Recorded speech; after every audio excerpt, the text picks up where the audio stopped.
Der Präsident von Obama ist jetzt an der Gedenkstätte für die Vertriebenen von Ost- und Westpreußen, die es jetzt gar nicht mehr gibt. Weder das noch das andere. Fujikato, den Imperatore Fujikato. Was? Nichts mehr Ost- und Westpreußen, Schlesien auch nicht. Die Angela Merkel ist auch mit dabei. Aber hier in München tut sie gar nichts. Die fahren hier alle rum. Die hätten gern wir wahrscheinlich den Obama. Aber leider Brandenburger Tor ist besser als hier das Siegestor in München. Das Siegestor in München ist nicht so interessante und potente. Da hinten haben wir ja das Siegestor. Das tun wir hinterleuchten.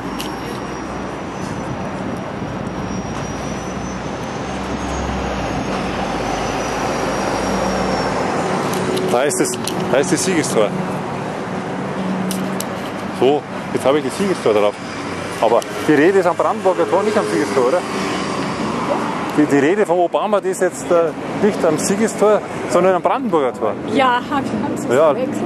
Ach so, habe ich verwechselt. Also das ist am Brandenburger Tor, nicht am Siegestor.